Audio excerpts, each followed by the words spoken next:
மனமகிழ்ச்சியான ஒரு நிகழ்விலே, விழாவிலே, மன விழாவிலே நாம் இங்கே கூடியிருக்கிறோம். மணமக்கள் மட்டும் மகிழ்ச்சியாக இல்லை, மணமக்களுடைய பெற்றோரும் மகிழ்ச்சியாக இருக்கிறார்கள். நானும் மிகவும் மகிழ்ச்சியாக இருக்கிறேன்.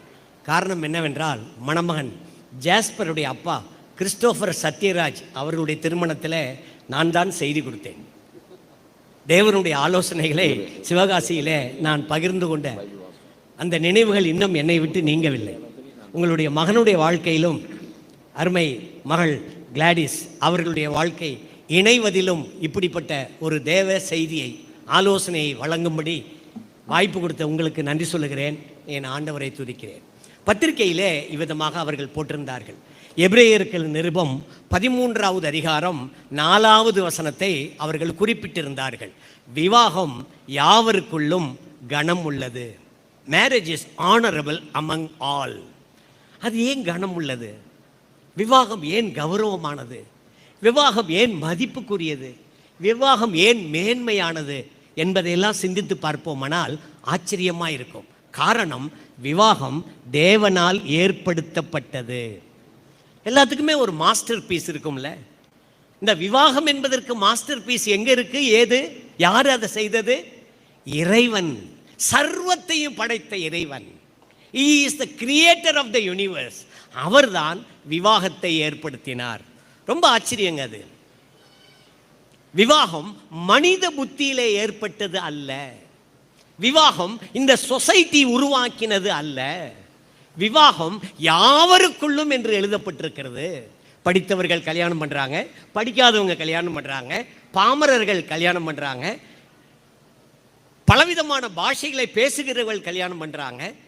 எல்லா இடத்திலும் விவாகம் இருக்கிறது. எல்லார் மத்தியிலும் விவாகம் இருக்கிறது. காரணம், அது இறைவனுடைய ஏற்பாடு. ஆச்சரியமா இருக்கு பாருங்களேன். விவாகத்தை உண்டாக்கினவர் ஒரே ஒரு தேவன். மோனோதிசம் என்று ஒரு வார்த்தை இருக்கிறது ஆங்கிலத்தில்.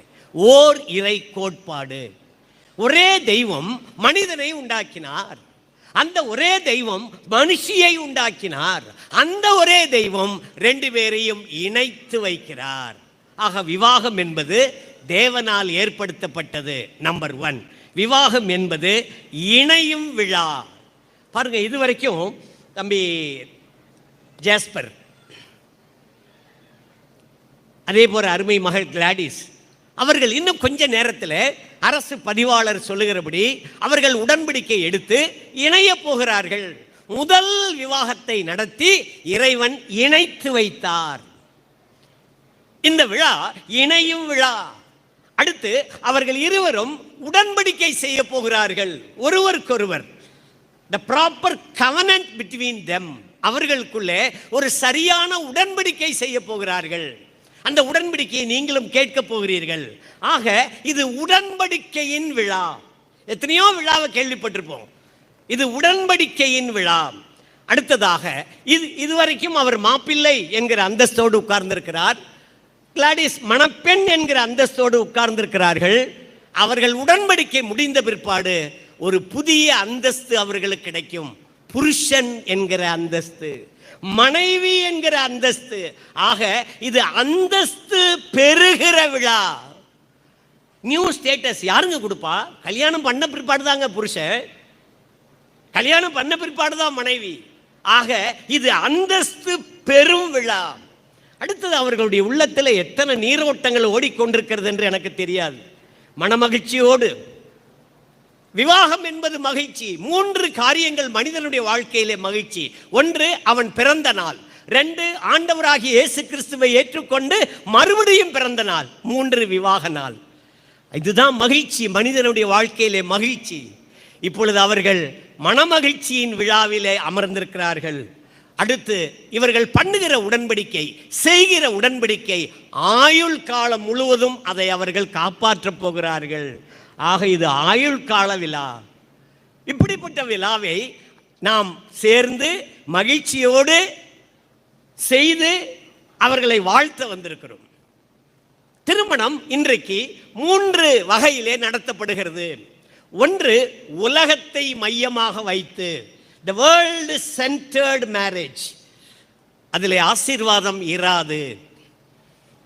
2, செல்ஃப் சென்டர்ட் மேரேஜ், சுயத்தை மையமாக கொண்டு, அதிலும் ஆசீர்வாதம் இராது. சில நாட்கள் இருக்கலாம், அவ்வளவுதான். ஆனால் காட் சென்டர்ட் மேரேஜ், இறைவனை தேவனை மையமாக கொண்ட வாழ்க்கை தான் அது ஆசீர்வாதமாக இருக்கும். என்ன சார் இது புரியலையே, புரிஞ்சிக்க முடியலையே? ரொம்ப சுலபங்க. இன்றைக்கெல்லாம் பெண்ணு பார்க்குறதுனா மாப்பிள்ளை பார்க்குறது எப்படி பார்க்குறாங்க? ABCDEF பார்த்து அதோட முடிச்சிடறாங்க. A for age, B for beauty, C for caste, D for dowry, E for education, F for family background. தம்பி அதிசயம் என்னையே பார்த்துக்கிட்டு இருக்கிறாரு. F for family background, G பார்க்கறது இல்லை. காட்லினஸ், காட்லினஸ், தெய்வ பக்தி பிள்ளைக்கு இருக்கா? தெய்வத்தை பின்பற்றுகிறாளா? தம்பி தெய்வ பக்தி உடையவரா? அவர் தெய்வத்தை பின்பற்றுகிறாரா? காட்லினஸ். எனவே தெய்வத்தை மையமாக வைத்து செய்கிற விவாகம் தான் விவாகம். நம்முடைய இந்தியாவில் எத்தனை தெய்வங்கள், 33 கோடி தேவர்கள் என்று நான் சின்ன வயசில் கேள்விப்பட்டிருக்கேன். இப்போ அதெல்லாம் டெவலப் ஆகி எங்கெங்கேயோ போயிடுச்சிங்க. பலவிதமான தெய்வ வழிபாடுகள் இருக்கிறது. ஆனால் பைபிள் மாத்திரம்தான் உண்மையான தெய்வம் யார் என்பதை சுட்டி காட்டுகிறது. ஒரு வசனத்தை வாசிக்க விரும்புகிறேன். 1 யோவான் நாம் வாசிக்கலாம். 1 யோவான் 4வது அதிகாரம். தேவன் எப்படிப்பட்டவராய் இருக்கிறார் என்பதை படிக்க போகிறோம். 4வது அதிகாரம் 8, 9 வசனங்கள். அன்பில்லாதவன் தேவனை அறியான், அன்பில்லாதவன் தேவனை அறியான், தேவன் அன்பாகவே இருக்கிறார், தேவன் அன்பாகவே இருக்கிறார். தம்முடைய ஒரே பேரான குமாரனாலே நாம் பிழைக்கும்படிக்கு தேவன் அவரை இவ்வுலகத்திலே அனுப்பினதினால் தேவன் நம்மேல் வைத்த அன்பு வெளிப்பட்டது. தேவன் அன்பாயிருக்கிறார். அன்பினாலே குடும்பம் கட்டப்பட வேண்டும்.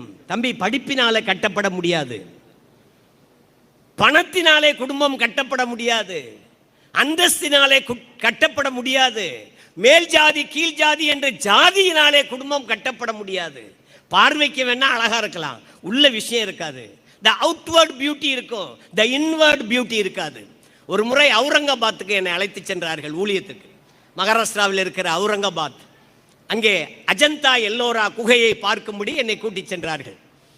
நான் தோளில் ஒரு கேமரா போட்டிருந்தேன், ஒரு ஃபில்ம் ரோல், அப்போது செல்ஃபோன்லாம் கிடையாது, அப்போது ஃபில்ம் ரோல் அது உள்ளே வைத்திருந்தேன். அந்த கேவ்ஸ் எல்லாம் குகையெல்லாம் பார்க்கும்போது ரொம்ப ஆச்சரியமாக இருந்தது. உடனே கேமரா எடுத்து டக்கு டக்கு டக்குன்னு கிளிக் பண்ணிட்டேன். ஃபில்ம் ரோல் முடிஞ்சிருச்சு.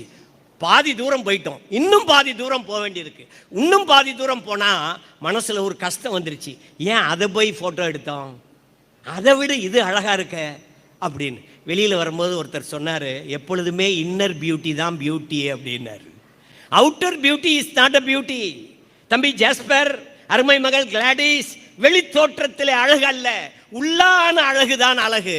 அன்பை உள்ளே வைத்தால் அது அழகுள்ள குடும்பம். அழகை உள்ளே வைக்க கூடாது, அன்பை உள்ளே வைக்க வேண்டும். யார் அன்பு? தேவன் அன்பாய் இருக்கிறார். அவருடைய தன்மையை குறித்து ஒரு வசனம் படிக்கலாம். அவர் நித்தியமானவர் என்ற ஒரு வார்த்தை இருக்கிறது. 1 தீமோத்தேயு 1 அதிகாரம் 17வது வசனத்தை நான் வாசிக்கலாம். 1 தீமோத்தேயு 1 அதிகாரம் 17வது வசனம். நித்தியமும் நித்தியமும் அழிவில்லாமையும் அதரிசனமுள்ள ராஜனுமாய் தாம் ஒருவரே ஞானமுள்ள தேவனுமாய் இருக்கிறவருக்கு கனமும் மகிமையும் சதா காலங்களிலும் உண்டாயிருப்பதாக ஆமென் என்று சொல்லி பவுல் எழுத்திலே தேவனை ஆராதிக்கிறார். தெய்வம் எப்படிப்பட்டவர்? அவர் நித்தியமானவர். நித்தியம் என்றால் என்ன? நோ எண்ட், எவர்லாஸ்டிங், எட்டர்னல், முடிவில்லாதவர். தேவன் துவக்கமும் முடிவும் இல்லாதவர். நானும் நீங்களும் அவரை உண்டாக்க முடியாது. கடவுளை மனிதன் உண்டாக்கிவிட்டால் மனிதன் பெரியவன், கடவுள் சின்னவர். தேவன் இருக்கிறவராகவே இருக்கிறார். அவர் நித்தியமானவர். அப்படியானால் அவருடைய அன்பு நித்தியமான அன்பு. நித்தியமான அன்புள்ளவர் உங்கள் வாழ்க்கையிலே மையமாய் இருக்க வேண்டும். God centered life, it will become success. Christ centered life, அதுதான் வெற்றி. The love centered life, அதுதான் வெற்றி. அன்பை மையமாக வைக்க வேண்டும். இந்த அன்பு எப்படிப்பட்ட அன்பு? அன்பை புரிஞ்சுக்கிட்டா போதுங்க, வேற ஒன்றும் இல்லைங்க. அன்பை புரிஞ்சுக்கிட்டா வம்பே இல்லை. சபையிலையும் சரி, சமுதாயத்திலையும் சரி, கடவுள் அன்பாய் இருக்கிறார். ஆச்சரியமா இருக்கு. அவருடைய படைப்பிலே மனிதன் மாத்திரம் மிகவும் ஆச்சரியமான படைப்பு. நான் இந்த 1 தீமோத்தேயு 1:17 2.5 மணி நேரம் விமானத்திலே தியானம் செய்தது உண்டு. சென்னையிலிருந்து சிங்கப்பூருக்கு போகிற வழியிலே என்னுடைய பாக்கெட்டில் இருக்கிற பைபிளை எடுத்து இந்த 1 தீமோத்தேயு 1:17 தியானம் செய்திருக்கிறேன். 2.5 hours I was meditated at particular this verse. உங்களுடைய வாழ்க்கையிலே கூட நீங்கள் அதை தியானம் செய்யலாம். அவர் நித்தியமானவர், அவர் நித்தியமானவர். அவருடைய அன்பு மனிதன் புரிந்து கொண்டால் போதும். தம்பி ஜாஸ்பர் அதை புரிந்து கொண்டார்கள். சில வருஷங்களுக்கு முன்னாடி நான் புதுக்கோட்டைக்கு ஊழியத்துக்கு சென்றிருக்கும் போது தம்பி ஜாஸ்பர் அப்பொழுது அவர் படித்துக் கொண்டிருந்தார், MBBS படித்துக் கொண்டிருந்தார். அவரோடு சில மாணவ மாணவிகளை கூட்டத்துக்கு அழைத்து வந்திருந்தார். தம்பி நான் சொல்றது சரியா? கீரனூர் வின்சென்ட் அண்ணே, நான் சொல்றது சரியா? ஆண்டவர் இயேசு கிறிஸ்துவை அவர் அறிந்திருந்தார். அவருடைய நித்தியமான அன்பை அவர் புரிந்து கொண்டார். பிரியமான மகள் கிளாடிஸ் அவர்கள் ஆண்டவராகிய இயேசு கிறிஸ்துவை அறிந்து கொண்டார்கள். அவருடைய அன்பை நீங்கள் புரிந்து கொள்ள வேண்டும். அப்பதான் குடும்பம் நல்லா இருக்கும். இன்னைக்கு நிறைய பேர் நினைக்கிறாங்க விட்டமின் M நிறைய சேர்ந்தாதான் குடும்பம் நல்லா இருக்கும்னு. எம்னா மணி, நான் வச்சிருக்கிற டேர்ம்ஸ் என்னங்க, விட்டமின் M பணம் இருந்தாதான் இல்லைங்க, பணம் ஒண்ணுக்கும் உதவாதுங்க. பணத்தினாலே குடும்பத்தை கட்ட முடியாது, பணத்தினாலே குடும்பத்தை வெற்றிகரமாய் நடத்த முடியாது. நான் ஒரு கவுன்சிலிங் சென்டர் வைத்திருக்கிறேன். ஏறக்குறைய 15 ஆண்டுகளாக குடும்பத்திலே உள்ளவர்களுக்கு கவுன்சிலிங் கொடுத்து வருகிறேன். அநேக பணக்காரர்கள் என்னிடத்தில் ஃபோன் பண்ணி கேட்குறாங்க, பிரதர் எங்களால் நிம்மதியாக இருக்க முடியல. காரணம் என்ன? உன் பணம் உனக்கு நிம்மதியை தராது, உன் பணம் உனக்கு வெற்றியை தராது, உன் படிப்பு அந்தஸ்து அழகு புற தோற்றம் ஒரு நாள் நிம்மதியை தராது. The true love, the pure love, the perfect love, the God's love, it gives the real peace in your life. மெய்யான சமாதானத்தையும் நிம்மதியையும் தருவது நிஜமான அன்புதான், போலி அன்பு அல்ல. கடவுளுடைய அன்பை கொஞ்சம் படித்துக்கொண்டு நான் நிறுத்தி விடுகிறேன். மனிதனை முதலாவது அவர் படைத்தார். எப்படி படைத்தார்? ஆதியாகமம் புஸ்தகம் 1 அதிகாரம் 27வது வசனம், ஜெனிசிஸ் 1:27 படிக்க கேட்கலாம். தேவன் தம்முடைய சாயலாக மனுஷனை சிருஷ்டித்தார். இதுதாங்க அவருடைய அன்பு. He created the man and women as per his own image. தன்னுடைய சாயலில் படைத்தார். இதற்கு பேர் என்ன தெரியுமா? டிவைன் லவ், புனிதமான அன்பு. ஆண்டவர் மனுஷனை எப்படி படைச்சாருங்க? மிருகத்துக்கும் நமக்கு எவ்வளவு வித்தியாசம் இருக்குங்க, பறவைகளுக்கு நமக்கு எவ்வளவு வித்தியாசம் இருக்குங்க, பூ உலகிலே காணப்படுகிற சிருஷ்டிகளுக்கும் எனக்கும் உங்களுக்கு எவ்வளவு வித்தியாசம் இருக்கு. தேவன், மறுபடியும் படிங்க பிரதர், தேவன் தம்முடைய சாயலில் மனுஷனை சிருஷ்டித்தார். ஆச்சரியம், இதுதான் டிவைன் லவ். இதை நீங்க புரிஞ்சுக்கணும், நான் புரிஞ்சுக்கிறேன். என் பேர் ஞானவேல், எங்க அப்பா பேர் வடிவேல். நான் புரிஞ்சுக்கிட்டேன் இது தேவனுடைய அன்பு. அவருடைய சாயலாய் அவருடைய சுவாபத்தின்படி மனிதன் படைக்கப்பட்டான். அவனுக்குள்ளிருந்து ஆண்டவர் ஏவாளை எடுத்தார். முதலாவது ஆதாம், அடுத்து ஏவாள். 2 பேரையும் அவர் இணைத்து வைக்கிறார். அதற்கு முன்னாடி, அவர்களை இணைப்பதற்கு முன்னாடி, he created everything for the mankind. மனுக்குலத்திற்காக எல்லாவற்றையும் படைத்தார். தேவைகளை சந்திப்பதில் அவர் அன்புள்ளவர். ரோமருக்கு எழுதின நிருபம் 1 அதிகாரம் 20வது வசனம் வாசிக்க கேட்கலாம். தேவைகளை சந்திப்பதில் நமக்கு நிறைய தேவைகள் இருக்கிறது. சரீர தேவைகள் இருக்கிறது, இன்டெலக்சுவல் நீட்ஸ் இருக்கிறது, ஸ்பிரிச்சுவல் நீட்ஸ் இருக்கிறது, சோஷியல் நீட்ஸ் இருக்கிறது. நம்முடைய தேவைகள் எல்லாவற்றையும் அவர் சந்திப்பதற்கு போதுமானவர். Because of his love. படிங்க ரோமர்கள் நிருபம் 1 அதிகாரம் 20வது வசனம். எப்படி என்றால், காணப்படாதவைகளாகிய அவருடைய நித்திய வல்லமை, தேவத்துவம் என்பவைகள் உண்டாக்கப்பட்டிருக்கிறவைகளினாலே உலகம் உண்டானது முதற்கொண்டு தெளிவாய் காணப்படும். ஆதலால் அவர்கள் போக்கு சொல்ல இடமில்லை. எல்லாத்தையும் படைச்சிட்டாருங்க. மனிதனுக்காக எல்லாவற்றையும் படைச்சார். நீங்கள் நானும் படைக்க முடியுமா? படைத்ததிலிருந்து எடுத்து விதைத்து வருகிறோம். அவர் he created everything for the mankind. எனக்காக, உங்களுக்காக. தம்பி ஜாஸ்பர், உங்களுடைய தேவைகளை சந்திக்க அவர் போதுமானவர். உங்களை படைத்த தெய்வம் டிவைன் லவ். உங்கள் தேவைகளை அவர் சந்திக்க போதுமானவர். Define love, DEFINED, define love, தெளிவான அன்பு. ஆண்டவருடைய அன்பை நீங்க புரிந்து கொண்டா போதுங்க. ரொம்ப ஆச்சரியம் பிரதர். நான் அடிக்கடி ஆனந்த கண்ணீர் வடிக்கிற ஆளு. கண்ணீர் வடிக்கிற ஆனந்த கண்ணீர். தெய்வம் என்னை எவ்வளவு அழகாய் படைத்திருக்கிறார், நம்முடைய தேவைகளை சந்தித்திருக்கிறார். சூரியனிலிருந்து வெப்பம் வருகிறது, சூரியனிலிருந்து வெளிச்சம் வருகிறது, சூரியனிலிருந்து ரசாயன கதிர்கள் வருகிறது, பூமியில் இருக்கிற தண்ணீரை ஆவியாக அங்கே கொண்டு போகிறது, அங்கிருந்து பியூர் H2O என்று சொல்லக்கூடிய நல்ல தெளிந்த சுத்தமான நீரை கொண்டு, எல்லாம் யாருடைய படைப்பு? தெய்வத்துடைய படைப்பு. Please accept this God in your life. இந்த தெய்வத்தை நீங்கள் நம்புங்கள், ஏற்றுக்கொள்ளுங்கள். தம்பி ஜாஸ்பர், மகள் கிளாடிஸ் ஏற்றுக்கொண்டிருக்கிறார்கள். So this is the defined love. அடுத்தது, மனிதன் தவறு செய்தான். ஆதாமும் ஏவாளும் தவறு செய்தார்கள். தவறுனா ஒன்றும் இல்லை, கீழ்ப்படியாமை, அவ்வளோதான். Disobedience is a major sin in our human life. மனித வாழ்க்கையில் கீழ்ப்படியாமை என்பது பெரிய பாவம். அவர்கள் தவறு செய்தார்கள். ஆண்டவர் என்ன செய்தார்? அவர்களை அழைத்தார். அழைத்து ஒரு மிருகத்தை பலி செலுத்தி அவர்களுக்கு தோல் உடையை உடுத்தி விட்டார். என்னுடைய உங்களுடைய பாவத்துக்காக இயேசு கிறிஸ்து சிலுவையிலே பலியானார். பாவம் என்றால் என்ன? குறி தவறுதல், லக்கு மீறுதல். என்னுடைய உங்களுடைய குடும்பம் நன்றாயிருக்க வேண்டும் என்றும், நான் ஆசீர்வதிக்கப்பட வேண்டும் என்றும், இறைவனோடு தொடர் உறவிலே இருக்க வேண்டும் என்றும் அவர் இந்த பூமியிலே மனிதனாய் வந்தார். சிலுவையிலே அவர் பலியானார். அவர் சாகணும்னு அவசியம் இல்லை, ஆனால் அவர் மரித்தார், மரணத்தை ஜெயித்தார், உயிர் தெழுந்தார், இன்றும் ஜீவிக்கிறார். அவருடைய அன்பு எப்படிப்பட்ட அன்பு?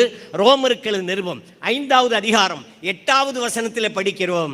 அவர் தம்முடைய அன்பை விளங்க பண்ணி இருக்கிறார் என்று படிக்கிறோம். நாம் பாவிகளாய் இருக்கையில் கிறிஸ்து நமக்காக மரித்ததினாலே தேவன் நம்மேல் வைத்த தமது அன்பை விளங்க பண்ணுகிறார். So this is demonstrated love. விளங்க பண்ணின அன்பு. ஆச்சரியமா இருக்கு பாருங்களேன். கடவுள் நம்மளை தேடி வந்தாருங்க. மனுஷன் இன்னைக்கு கடவுளை தேடி ஓடுறாங்க. எங்கங்க ஓடுற இடம் இங்கேன்னு இல்லை. நான் ஒரு முறை எருசலேமுக்கு போய் வந்தேன். அங்கே இருக்கிற அநேக உலகத்தில் உள்ள எல்லா நாடுகளிலும் உள்ளவர்கள் அங்கே வருகிறார்கள். அங்கே வெயிலிங் வால் என்று ஒரு வால் இருக்கிறது, புலம்பலின் சுவர் என்று பெயர். அந்த சுவரிலே தங்களுடைய கோரிக்கைகளை எழுதி வைத்து விட்டு அழுது விட்டு போகிறார்கள். நானும் போனேன், ஆனால் அந்த சுவற்றிலே எதுவும் எழுதவில்லை. காரணம் என்னவென்றால், எனக்காக ஜீவன் கொடுத்த இயேசு கிறிஸ்து உயிரோடு இருக்கிறார், என்னை நேசிக்கிறார். மனிதன் தெய்வத்தை தேடி அலைகிறான், தெய்வமோ மனிதனை தேடி வந்தார். அவர்தான் கர்த்தராகிய இயேசு கிறிஸ்து, the Lord Jesus Christ. என்ன வாசிக்கிறோம்? விளங்க பண்ணினார், அன்பை விளங்க பண்ணினார். மறுபடியும் அந்த வசனத்தை, நாம் பாவிகளாய் இருக்கையில் கிறிஸ்து இயேசு நமக்காக மரித்ததினாலே, எனக்காக மரித்ததினாலே தேவன் என் மேல் வைத்த அன்பை விளங்க பண்ணுகிறார். His love is a demonstrated love. Number 1, divine love. Number 2, define love. Number 3, demonstrated love. Number 4, அவர் பரலோகத்தின் தேவன் பூலோகத்தை நோக்கி வந்தார். நம்மை அந்தஸ்து பார்க்காமல், அவருடைய அந்தஸ்து வேற, என்னுடைய அந்தஸ்து வேற. நம்முடைய ஆயுசு நாள் எவ்வளவு? வேதம் சொல்லுகிறது, பலத்தின் மிகுதியினால் 80 வருஷம். அற்ப ஆயுசுடைய என்னை, அற்ப ஆயுசுடைய நம்மை பாதுகாக்கும்படி அவர் பரலோகத்தின் தேவன் பூலோகத்துக்கு வந்தார். ரோமருக்கு நிருபம் 5வது அதிகாரம் 8வது வசனத்திலே அவருடைய அன்பு கீழ் நோக்கி பார்த்த அன்பு, கீழ் நோக்கி பாய்ந்த அன்பு. Is love is the downward love. அவர் நம்மை தேடி வந்தார். வேதம் அழகா சொல்லுதுங்க, பாவிகளை ரட்சிக்க இயேசு கிறிஸ்து உலகத்திற்கு வந்தார். நம்ம எல்லாரும் பாவம் செய்து தேவனுடைய சமூகத்தை இழந்திருக்கிறோம். எனவேதான் மனிதன் தெய்வத்தை தேடுகிறான். ஆனால் ஆண்டவராகிய இயேசு கிறிஸ்து இந்த பூமிக்கு வந்தார். அடுத்து, நானும் நீங்களும் கேட்டு அவர் தம்முடைய ஜீவனை சிலுவையிலே கொடுக்கவில்லை. கலாத்தியருக்கு நிருபம் 1 அதிகாரம் 4வது வசனத்திலே படிக்கிறோம், அவர் எப்படி அன்பு கூர்ந்தார் என்று வாசிக்கலாம். கலாத்தியர் 1:4. அவர் நம்மை இப்பொழுது இருக்கிற பொல்லாத பிரபஞ்சத்தினின்று விடுவிக்கும்படி நம்முடைய பிதாவாகிய தேவனுடைய சித்தத்தின்படி நம்முடைய பாவங்களுக்காக தம்மை தாமே ஒப்பு கொடுத்தார். His love is a dedicated love. நானும் நீங்களும் கேட்கல, சாமி உங்க உயிரை கொடுங்க அல்லது என்னை காப்பாத்துங்க, என்ன செய்யுங்க. அவர் நம்மை தேடி வந்தார், நம்முடைய பாவங்களுக்காக தம்மை தாமே ஒப்பு கொடுத்தார். Dedicated love. இந்த அன்பெல்லாம் உங்க குடும்பத்தில் இருக்கணும் தம்பி, அப்போதான் சக்சஸ்ஃபுல் லைஃப். டிவைன் லவ் இருக்கணும், தூய்மையான அன்பு இருக்கணும், டிஃபைன் லவ் இருக்கணும், தெளிவான அன்பு இருக்கணும். அடுத்தது டெமான்ஸ்ட்ரேட்டட் லவ் இருக்கணும், ஒருவரை ஒருவர் உண்மையாக நேசிக்கணும். இந்த டூப்ளிகேட் லவ் இருக்கக்கூடாது. குடும்பத்தில் அன்பு இருந்தால் எந்த பிரச்சனையுமே இல்லைங்க, விட்டு கொடுப்பாங்க. ஆண்டவராகிய இயேசு கிறிஸ்து இந்த உலகத்தில் தம்மை தாமே ஒப்பு கொடுத்தார். நான் சின்ன வயசில் ஒரு ஸ்டோரி படிச்சிருக்கேன். ஒரு வனாந்திர பக்கமாக 2 மான்கள் போதும், ஒரு ஆண் மான் ஒரு பெண் மான். வனாந்திரம், தண்ணி இல்லை, தவிக்குது. ஒரு சின்ன நீரோட மாதிரி ஒரு சின்ன இடத்துல தண்ணி இருந்தது, கொஞ்சம் தான் இருந்தது. அதை ஆண் மான் பார்த்துருச்சான். ஆண் மான் அப்படியே பெண் மான் பக்கம் பார்க்குது, நீ குடின்னு அர்த்தம். பெண்மான் சொல்லுது, அப்படியே திரும்பி பார்க்குது, நீ குடின்னு அர்த்தம். அப்போ 2 பேரும் தலையை அசைச்சிக்கிட்டு தண்ணிக்குள்ளே வாய் வைக்குதுங்களாம். தண்ணி தீரவே இல்லையா. காரணம் என்ன தெரியுமா? என் புருஷன் குடிக்கட்டும், ஆண் குடிக்கட்டும் அப்படின்னு அது காத்திருக்கு. என் மனைவி குடிக்கட்டும் அப்படின்னு அது காத்திருக்கு. சின்ன வயசில் கேட்ட படித்த ஒரு சம்பவம். விட்டு கொடுக்கும் தன்மை இருக்க வேண்டும். யார் முந்தி அன்பு கூறுவது? உங்கள் 2 பேரையும் கேட்குறேன், யார் முந்தி அன்பு கூறலாம்? தம்பி ஜாஸ்பர் கிளாடிஸ் முதல்ல அன்பு கூறணுமா, கிளாடிஸ் ஜாஸ்பர்ட்ட அன்பு கூறணுமா? கொஞ்சம் பேசுங்க. நீங்கள் ஒன்றும் இல்லை, கையை காட்டினா கூட போதும். அப்படியா? கவனிச்சிங்களா? யார் அன்பு கூறுவது? முந்தி அன்பு கூறு. இயேசு கிறிஸ்து முந்தி அன்பு கூர்ந்தார். His love is a first love, not only the first love but also the best love. அதனால தாங்க நான் அவரை நேசிக்கிறேன். ராத்திரி பகலா அவரை நேசிக்கிறேங்க. எந்த சூழ்நிலையிலும் என் வாயிலிருந்து கர்த்தர் இயேசுவே என்று தான் வரும். Because of his love. அவருடைய அன்பு பெரியது, அவருடைய இரக்கம் பெரியது, அவருடைய தயவு பெரியது.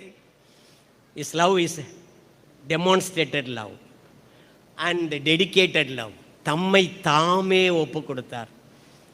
அன்பு இருந்துச்சுன்னா எந்த பிரச்சனையும் இல்லை. எல்லா பிரச்சனைக்கும் சொல்யூஷன் எது தெரியுமா? அன்பு தான். குடும்பத்தில் இன்றைக்கு நிறைய பிரச்சனைகள் இருக்குது. டெல்லியில் 133% விவாகம் தள்ளுபடி ஆகிறது. டெல்லியில், நம்முடைய இந்தியன் கேபிட்டலில், இந்தியாவுடைய கேபிட்டலில் கோர்ட்டில் கேஸ் மலிஞ்சு கிடக்கு. பிரியமான தம்பி, தங்கச்சி, சகோதரனே, சகோதரியே, இயேசு கிறிஸ்துவினுடைய அன்பு உன் குடும்பத்தில் இருந்தால் போதும். ஆண்டவராகிய இயேசு கிறிஸ்து பூமியிலே தம்மை தாமே ஒப்பு கொடுத்தார். அடுத்து, ஆண்டவராகிய இயேசு கிறிஸ்துவை ஏற்றுக்கொண்டால் தேவ ஆவியானவர் நமக்குள்ளே வருவார். அதை வாசிக்கலாமா? ஒரு பகுதி, யாக்கோபு நிருபம் 4வது அதிகாரம் 5வது வசனம். யாக்கோபு நிருபம் 4வது அதிகாரம் 5வது வசனம். நம்மில் வாசமாயிருக்கிற ஆவியானவர் நம்மிடத்தில் வைராக்கிய வாஞ்சையாய் இருக்கிறார் என்று வேத வாக்கியம் வீணாய் சொல்லுகிறது என்று நினைக்கிறீர்களோ? நம்மில் வாசமாயிருக்கிற ஆவியானவர். Is love is a dwelling love. டுவெல்லிங்னா வாசம் செய்தல்னு அர்த்தம். கடவுள் நமக்குள்ள வருவாருங்க. 1979 ஆண்டவர் இயேசு கிறிஸ்துவை நான் ஏற்றுக்கொண்டேன். எந்த கோயிலுக்குமே நான் போறதே கிடையாது. 1 கொரிந்தியர் 3:16 படிக்கிறோம், நீங்கள் தேவனுடைய ஆலயம். 2 கொரிந்தியர் 6:16 படிக்கிறோம், நீங்கள் ஜீவன் உள்ள தேவனுடைய ஆலயம். நம்மை ஆலயமாக மாற்றி அழகு பார்க்கிறார். அவர் நமக்குள்ளே தங்கி இருக்கிறார். டுவெல்லிங் லவ், ஒருவருக்குள் ஒருவர் வாசம் செய்தல். புருஷனுக்குள் மனைவி, மனைவிக்குள் புருஷன் வாசம் செய்ய வேண்டும். என்ன அருமையான அன்பு! அடுத்து கடைசியாக, நாம் கெட்டு போகாமல் நம்மை பாதுகாக்கும்படி தெய்வம் இந்த உலகத்திலே வந்தார். யோவான் 3:16 வாசிக்கிறோம், தேவன் தம்முடைய ஒரே பேரான குமாரனை விசுவாசிக்கிறவன் எவனோ அவன் கெட்டு போகாமல், should not perish but have everlasting life, கெட்டு போகாமல் நித்திய ஜீவனை அடையும்படிக்கு அவரை தந்தருளி இவ்வளவாய் உலகத்தில் அன்பு கூர்ந்தார். நாம் கெட்டு போகாமல் பாதுகாக்கிற அன்பு. ஆங்கிலத்தில் டிஃபெண்டிங் லவ் என்று எழுதப்பட்டிருக்கிறது. பாதுகாக்கிற அன்பு. நம்மை பாதுகாக்கிற ஒரு தெய்வம். இம்மையிலே மட்டுமல்ல, கேமராமேன் உங்களுக்கு சொல்றேன், இம்மையில மட்டுமல்ல மறுமையிலும் அவர் பாதுகாப்பார். என்னை பாதுகாக்கிற தெய்வம் ஒருவர் உண்டு. என்னுடைய சரீரம் மண்ணுக்கு போகும், என்னுடைய ஆவி விண்ணுக்கு போகும். நம்மை பாதுகாக்கிற ஒரு தெய்வம் அவர்தான் கர்த்தராகிய இயேசு கிறிஸ்து. His love is a defending love. நானும் நீங்களும் அவரை நேசிச்சா எப்படி இருக்குங்க? புருஷன் மனைவியை நேசிக்கணுமா, மனைவி புருஷனை நேசிக்கணுமா? வேதம் எப்படி சொல்லுது தெரியுமா? புருஷர்களே உங்கள் மனைவிகளில் அன்பு கூறுங்கள்னு சொல்லுது. மனைவியே உன் சொந்த புருஷருக்கு கீழ்ப்படி. கீழ்ப்படிக்கு இன்னொரு வார்த்தை இருக்கு, சப்மிட், அர்ப்பணம் செய். ஒரு பக்கம் அன்பு இருக்க வேண்டும், இன்னொரு பக்கம் அர்ப்பணம் இருக்க வேண்டும். குடும்பம் சந்தோஷமா இருக்கும். உங்களுடைய வாழ்க்கையில வெற்றி வாழ்க்கை, குடும்ப வாழ்க்கையில வெற்றி அடைய வேண்டுமா? Please accept the Lord Jesus Christ and his love in your life. வேற ஒன்றும் கண்டிஷனே கிடையாது. கடவுள் நம்மகிட்ட காசு பணம்லாம் கேட்கறது இல்லைங்க. என்னங்க நீ அதை கொடு இதை கொடு, அதெல்லாம் நீங்கள் ஒன்றுமே கொடுக்க வேணாம். உள்ளத்தில் இடம் கொடுத்தா போதும். உள்ளத்தில் இடம் கொடுத்தா போதும். இந்த அன்புள்ள தெய்வம் ஆண்டவராகிய இயேசு கிறிஸ்து, அவருடைய அன்பை நீங்கள் புரிந்து கொண்டால் போதும், நீங்களும் அவரிடத்தில் அன்பு செலுத்தலாம். அவருடைய அன்பு முந்திய அன்பு, அவருடைய அன்பு தலை சிறந்த அன்பு. படைத்ததிலிருந்து இன்னைக்கு வரைக்கும் எத்தனை கோடி மக்களை அவர் பாதுகாத்து பராமரித்து வருகிறார், போஷிக்கிறார், போதிக்கிறார், நடத்துகிறார், பாதுகாக்கிற தெய்வம். என்னங்க கல்யாண வீட்டில் பற்றி தெய்வத்தை தாங்க நிறைய சொல்கிறீங்க. தெய்வம் தானங்க கல்யாணத்தை ஏற்படுத்தி வச்சாரு. என்னங்க ஆதாமையும் ஏவாளையும் சேர்த்து வச்சது யார்? பெரியம்மா நீங்கள் சொல்லுங்கள். ஆதாமையும் ஏவாளையும் சேர்த்து வச்சது யாரு? என்னையும் என் மனைவியும் சேர்த்து வச்சது யாரு? நான் 42 வருஷமா குடும்பம் நடத்துகிறேன். தெய்வம் நடத்தி வைத்தார். எனவே அவரை தெரிந்து கொள்வது, அவரை புரிந்து கொள்வது, அவரை பின்பற்றுவது நல்லது. புருஷனே, உன்னுடைய மனைவியிலே நீ அன்பு கூறு. மனைவியே, உன் சொந்த புருஷனுக்கு கீழ்ப்படி. இது ரகசியம் என்று சொல்லப்படுகிறது. காரணம், ஆண்டவராகிய இயேசு கிறிஸ்து மணவாளன் என்கிற அந்தஸ்தோடு வரப்போகிறார். அவரை ஏற்றுக்கொண்டு அவரை பின்பற்றுகிற, அவருடைய சாயலாயிருக்கிற தேவ மனிதர்கள் மணவாட்டி என்கிற அந்தஸ்துக்குள்ளே வரப்போகிறார்கள். முதல் கல்யாணம் எங்க? ஏதேன் தோட்டத்தில். இப்ப நடக்கிற கல்யாணம் எங்க? சிவகாசியில. இன்னொரு கல்யாணம் நடக்க போகுது. அது எங்க? மத்திய ஆகாயத்தில் ஆட்டுக்குட்டியானவருடைய கல்யாணம். ஆண்டவராகிய இயேசு கிறிஸ்து மணவாளன் என்கிற அந்தஸ்தோடு வரப்போகிறார். நிறைய உறவுகள் வேதாகமத்தில் இருக்கிறது. கிறிஸ்தவம் என்பது மதம் அல்ல. Christianity it's not a religion, it's a relationship between God and man. மனுக்குலத்திற்கும் தெய்வத்துக்கும் உள்ள ஒரு உறவு. அவர் தகப்பன் என்கிற உறவில் இருக்கிறார், நண்பன் என்கிற உறவில் இருக்கிறார், சிநேகிதன் என்கிற உறவில் இருக்கிறார், மணவாளன் என்கிற உறவில் இருக்கிறார், சகோதரன் என்கிற உறவில் இருக்கிறார். என்னை உங்களை அவர் பாதுகாக்க போதுமானவர். அவரை மையமாக வச்சு வாழ்ந்தோம்னா வெற்றி தான் தம்பி. அவரை மையமாக வச்சு வாழ்ந்தா வெற்றி தான். ருமேனியாவில் ஒரு பழக்கம் இருக்கிறது. ருமேனியா தேசத்தில் என்னன்னா, மணப்பெண்ணை கவனிங்க, மாப்பிள்ளையும் பெண்ணும் மணப்பெண்ணை உறவுக்காரர்களும் தோழிகளும் சேர்ந்து மறைத்து வைத்து விடுவார்கள். இந்த மணவாளன் என்ன செய்யணுமா? மறைச்சிடுவாங்க. பெண் எங்க இருக்கான்னு தெரியாது. இந்த மாப்பிள்ளை ஆசையா தேடணுமா, அன்பா தேடணுமா. அன்பு இல்லைன்னா ஆசை வராது. அன்போடு ஆசையோடு அந்த பெண்ணை தேடி கண்டுபிடிச்சு அவளுக்குன்னு ஒரு பரிசு பொருளை கொடுத்துட்டு பெண்ணை கூட்டிட்டு வரணுமா. அப்போ அந்த கலாச்சாரம் எப்படின்னு ருமேனியாவில் கேட்டால் அவங்க சொல்றாங்களா, மாப்பிள்ளைக்கு அன்பு இருக்கான்னு பார்க்கணும், அதுக்காக தான். அடுத்து மாப்பிள்ளைக்கு தியாகம் இருக்கான்னு பார்க்கணும், அதுக்காக தான். அருமையான தம்பி ஜாஸ்பர், உன் மனைவியில அன்பு கூறு. இன்னைக்கெல்லாம் திருவள்ளுவர் பஸ்ஸில் எழுதி போட்டிருக்காங்க, ஒருவனுக்கு ஒருத்தி, மனைவியை நேசி, எய்ட்ஸ் வருமா யோசி. பைபிள் எப்பயோ சொல்லிடுச்சிங்க ஒருவனுக்கு ஒருத்தின்னு. ஒருவனுக்கு ஒருத்தி என்கிற சட்டத்தை கொண்டு வந்தவரே தேவன் தான். ஒரே மனுஷன், ஒரே மனைவி. ஒரு புருஷனுக்கு ஒரு மனைவி, ஒரு மனைவிக்கு ஒரு புருஷன். இதில் மாற்று கருத்து இருக்கக்கூடாது. அதுதான் வாழ்க்கை. அதே மாதிரி ஒரே தெய்வ வழிபாடு இருக்க வேண்டும். இந்தியா அதுக்கு விதிவிலக்கு ஆயிடுச்சு, போனா போயிட்டு போது. நாம் இந்தியர்களாக இருக்கிறோம். ஆனால் வேதம் சொல்லுகிறதை, தெய்வம் சொல்லுகிறதை நாம் பின்பற்றுவோம். ஒரே தெய்வ வழிபாடு. ருமேனியாவில் இருக்கிற பழக்கம், அன்போடு தேடுகிறாரா, தியாகம் கொடுக்கிறாரா. இன்னொரு நாட்டிலே, ஜெர்மனியிலே ஒரு பழக்கம் இருக்கிறது. திருமண உடையோடு 2 பேரும் கையில் ஆளுக்கு ஒரு ரம்பம் கொடுத்துருவாங்க. ஒரே ஒரு ரம்பம், ஆக்ஸா பிளேடுன்னு வைங்களேன். அதனுடைய ஒரு பக்கம் பெண் கை வைத்திருக்க வேண்டும், இன்னொரு பக்கம் மாப்பிள்ளை கை வைத்திருக்க வேண்டும். 2 பேரும் சேர்ந்து ஒரு பெரிய மரக்கட்டை இருக்கும். அந்த மரக்கட்டையை அவர்கள் இருவரும் சேர்ந்து அறுத்து 2 துண்டாகி விட வேண்டும். அந்த பழக்கம் ஜெர்மனியிலே திருமண உடையோடு கூட அவர்கள் சேர்ந்து அறுக்க வேண்டும். அது எதை காண்பிக்கிறது என்றால், 2 பேரும் சேர்ந்து சகிப்புத்தன்மையோடு ஒரு காரியத்தை செய்து முடிக்கிறார்களா. சகிப்புத்தன்மை ரொம்ப அவசியங்க. குடும்பம் நடத்துறதுக்கு சகிப்புத்தன்மை வேணுமா? கண்டிப்பாக வேணும். நிறைய பேர் நினச்சிட்டாங்க, வேலைக்கு போனால் குடும்பம் நல்லா இருக்கும், சம்பாரிச்சா நல்லா இருக்கும், வீடு கட்டினா நல்லா இருக்கும், ஆடு மாடு காடு நிலம் எல்லாம் வாங்கினா நல்லா இருக்கும். சகிப்புத்தன்மை இருந்தால் தாங்க குடும்பம் நல்லா இருக்கும். புரிதல் இல்லை இன்னைக்கு. அடுத்து பிலிப்பைன்ஸ் நாட்டிலே அந்த கலாச்சாரத்திலே ஒரு பழக்கம் இருக்கிறது. என்னன்னா, இந்த மாப்பிள்ளையும் பெண்ணும் திருமண கோலத்தில் ஆளுக்கு ஒரு புறாவை பறக்க விடுவார்கள். தம்பி ஜாஸ்பர் ஒரு புறாவை பறக்க விடுவார்.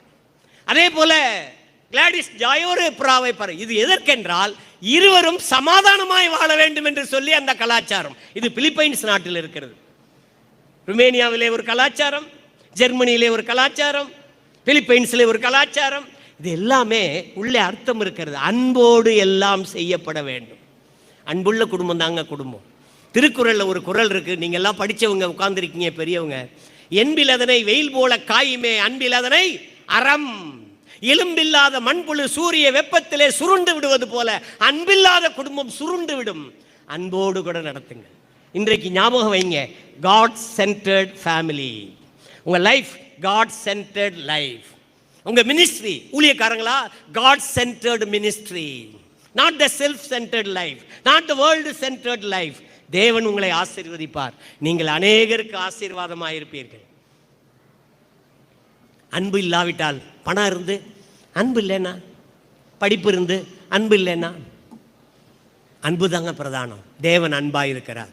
அவருடைய அன்பு டிவைன் லவ். தன்னை போலவே தன்னுடைய சாயலாய் படைத்தார். அவருடைய அன்பு தெளிவான அன்பு. அவருடைய அன்பு விளங்க பண்ணுகிற அன்பு. அவருடைய அன்பு அந்தஸ்து பார்க்காமல் நம்மை நோக்கி பார்த்த அன்பு. அவருடைய அன்பு அர்ப்பணித்த அன்பு. அவருடைய அன்பு வாசமாயிருக்கிற அன்பு. அவருடைய அன்பு பாதுகாக்கிற அன்பு. அவர் இருந்தால் எல்லா சுபிட்சமும் உண்டு. 10 கம்பார்ட்மெண்ட் இருந்து ஒரு இன்ஜின் இல்லைன்னா வண்டி ஓடாது தம்பி. என்ன தம்பி, ஒரு இன்ஜின் இருந்து எத்தனை கம்பார்ட்மெண்ட் இருந்தாலும் இழுத்துட்டு போயிடும் தம்பி. அந்த இன்ஜின் யாருன்னா power. The word of God is the powerful. The Son of God is the power almighty. The Spirit of God is the powerful almighty. உங்க வாழ்க்கையில் இந்த கர்த்தர் இயேசு கிறிஸ்துவை நீங்களும் அண்டிக் கொள்ளலாம். தம்பி ஜாஸ்பர் கிளாடிஸ் கல்யாணத்துக்கு வந்த நீங்கள் ஆண்டவராகிய இயேசு கிறிஸ்துவின் அன்பை புரிந்து கொண்டு போனால் போதும். நாங்கள் யாரையும் வற்புறுத்தவில்லை. I am not forcing you to accept Jesus Christ, but please make a good decision. ஆண்டவர் நிச்சயமாக உங்களை கனம் பண்ணுவார். எனக்கு ஒரு சந்தோஷம் என்ன தெரியுமா, தம்பி ராஜா கல்யாணத்தில், கிறிஸ்டோபர் சத்யராஜா கல்யாணத்தில் நான் தான் பேசினேன். அடுத்த தலைமுறைக்கும் தெய்வம் அவர்களை வாழ வைத்து என்னையும் இங்கே கொண்டு வந்து நிறுத்தி இருக்கிறார் என்பதை நினைத்து என்னுடைய தேவனை நான் துதிக்கிறேன். ஒருவேளை நான் உயிரோடு ஜீவனோடு கர்த்தர் வருகை தாமதமானால், ராஜா சிரிக்க ஆரம்பிச்சிட்டார், ஜாஸ்பர் சிரிக்கிறார். ஒருவேளை அவருடைய வருகை இருக்கிறது, his second coming will be very soon. அவர் வருகை தாமதமானால், எனக்கு ஜீவன் நீடித்திருக்குமானால், தம்பி ஜாஸ்பருடைய மகனுடைய கல்யாணத்துக்கு நான் வரணும்னு ஆசைப்படுறேன். கிளாடிஸுக்கு எவ்வளோ சந்தோஷம் பாருங்க. என்ன கண்ணு, ஆண்டவர் உன்னை ஆசீர்வதிப்பார். அன்பை மையமாக வைத்து விடு. Jasper, love is a centre point, God as a centre point. நீ அந்த இடத்துல யாரையும் நீ வைக்கக்கூடாது. God as a center point. Gladys, submit yourselves according to the center point. ஆண்டவராகிய இயேசு கிறிஸ்து அன்புள்ளவர். நீ உன்னை அவருக்கு சமர்ப்பணம் செய், உன்னுடைய புருஷனுக்கு சமர்ப்பணம் செய். தம்பி நீ அன்பு கூறு, ஆண்டவர் உங்கள் குடும்பத்தை ஆசீர்வதிப்பார். வாய்ப்பு தந்த 2 குடும்பத்தாருக்கும் என்னுடைய வாழ்த்துக்கள். நீங்கள் ஆசீர்வதிக்கப்பட வேண்டும். நல்ல ஹாலு, ஏசி அரேஞ்ச்மெண்ட்ஸு, நல்ல சாப்பாடு, எவ்ரிதிங் இஸ் குட். ஆண்டவர் இயேசு கிறிஸ்து உங்கள் வாழ்க்கையில் இருந்தால் அதை விட பெரிய விஷயம் வேறு ஒன்றும் இல்லை. Thank you. God bless you all.